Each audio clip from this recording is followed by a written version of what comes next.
Dan George with Brandon Robinson-Thompson. Brandon, thank you very much for your time. First of all, congratulations on your recent third place finish in the Qatar Masters. How do you reflect on the experience and your performance? First of all, yeah, thanks, mate. Thanks for having me on. A little easier this morning than it was last night. I guess as a competitive athlete, sports person, it's obviously hard. It's a little disappointing always when you don't succeed. And in golf, unfortunately, there's only one winner. And despite everything, it was a great week. I played some great golf. I was in the mix all week. Just a tinge of disappointment, just because I had a really good chance to win my first DP World Tour event. Um, a little more of that last night than this morning. It's always easy the next day to sort of process things, and you start sort of looking at it from a different perspective. So I'd say, yeah, it was just an awesome week, and I'm super proud of what we were able to accomplish. It was cool just being at Doha Golf Club, a place where I've been many, many times, and I had so much support. It was honestly, it was like a home game, as I mentioned on a couple of the interviews already, and just so grateful to have people out there supporting. And tell me what the Middle East has been like so far. Recently you were in Bahrain, now Qatar. Can you put into words what the Middle East is like for people that, maybe haven't been over there before? Yeah.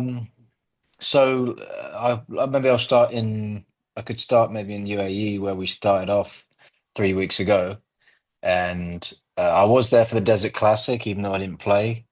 Uh, People may have seen, Dubai is it's incredible what they're able to accomplish. I think without getting ahead, but everywhere I've been to in the Middle East, it's been so much more welcoming and friendly than I ever thought it would. Um, I went to somewhere new after Dubai, Ras Al Khaimah. It's another one of the Emirates. A little less going on there. It's not quite as crazy and energetic as Dubai, but they are just building a Wynn casino there. So I'm sure there's about to be about to be some action there for sure. But a little bit quieter, but just very cool, and also everything's really quite new. So um, I often joke about sort of five-star hotels in the Middle East. Not quite, they're not quite the same as five-star hotels maybe back home. It's almost like seven. You know, um, but I could probably speak mostly on Qatar. I've been here so many times, and it's just obviously it's developed so much again, just like a lot of the Middle Eastern countries. But how Western friendly everything is, if it's road signs, if it's everyone speaking English, if it's um, access to Western food. You can also try local stuff. Um, and it's surprising, to me personally, how much culture and history they had here, have here.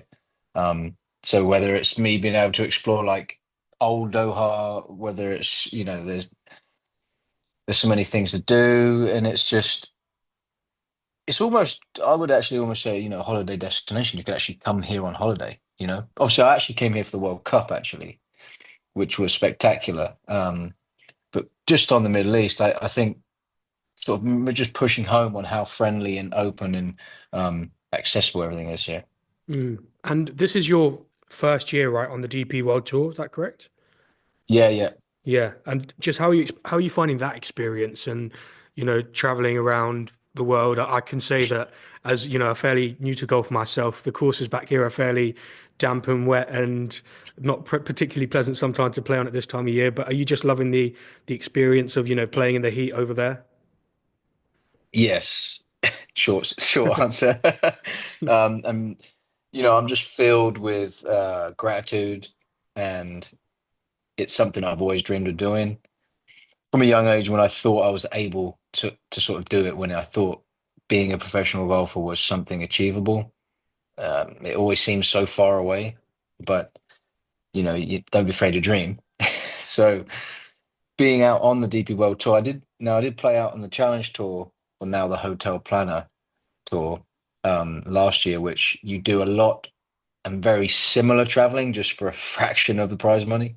But I think that really helped me in I don't.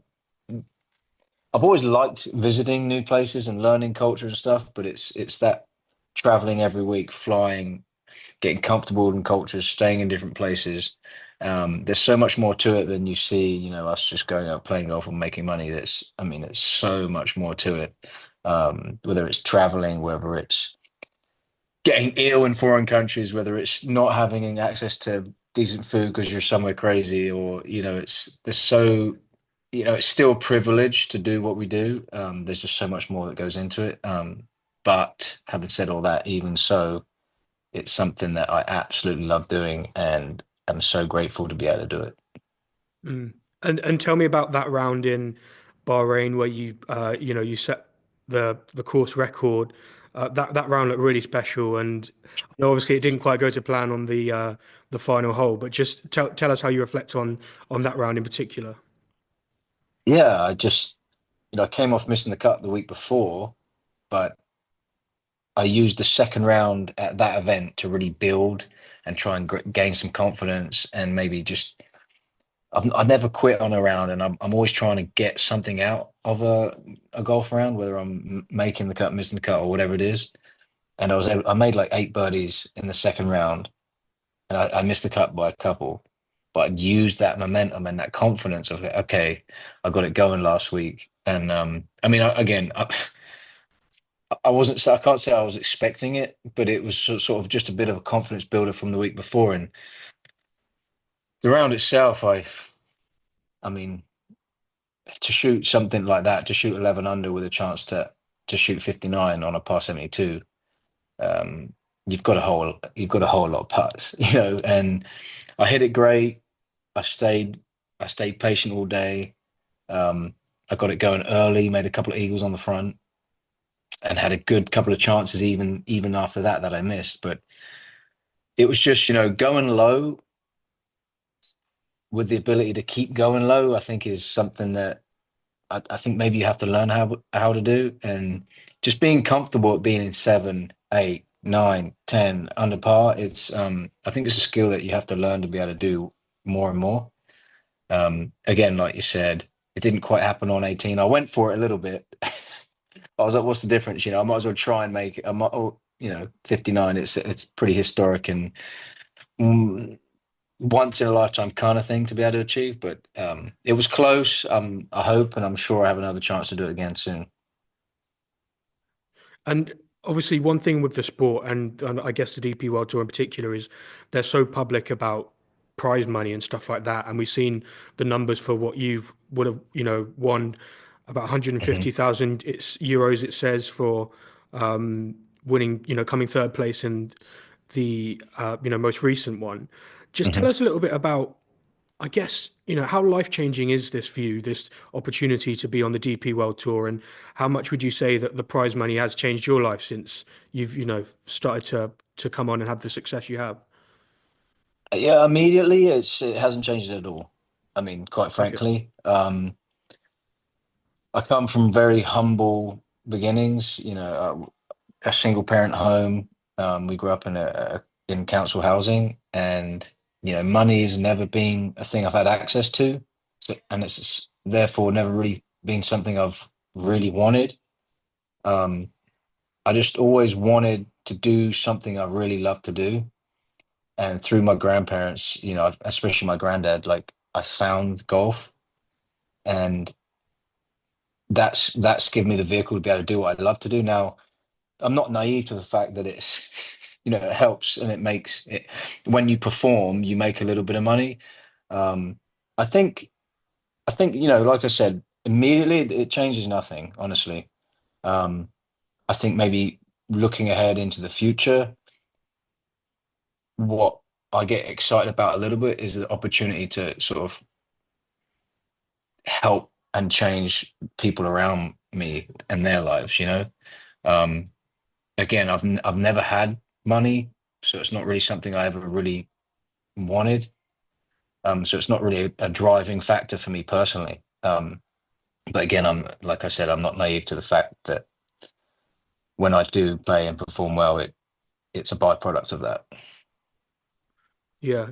And just a few more, Brandon. Um, Yeah. with golf in particular, obviously, how do you manage to stay so like composed and calm in moments when things maybe aren't going so well on the course? Do you have like psychological training? Have you got people you speak to about that kind of element? Because, it can be quite easy, I guess, to lose your head um, on golf. But is there a way that you manage to stay so, dialed in and composed when, on the biggest and most high pressure moments?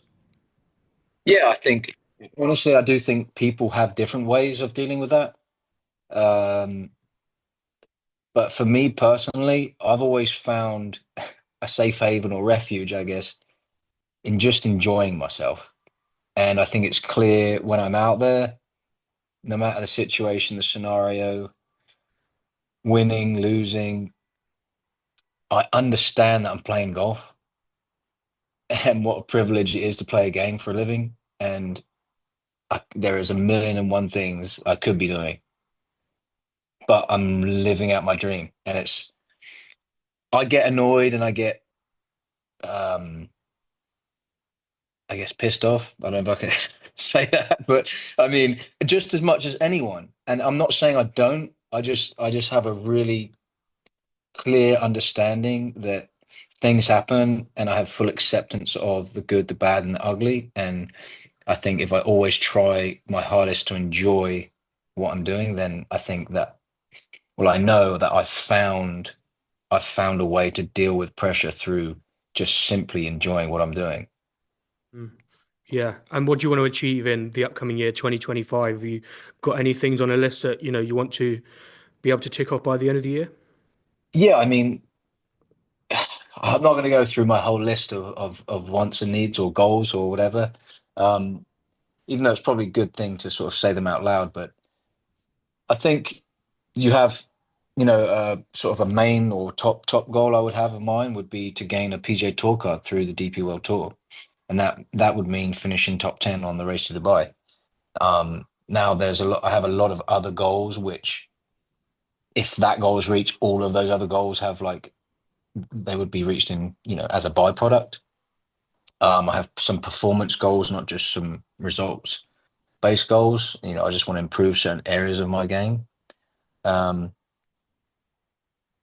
but again, not to sound too boring or cliche, a huge goal of mine still would be just to maintain the enjoyment level I have when competing. And I know if I can continue to do that, I'm going to be in a really, really great place as far as the other goals at the end of the year.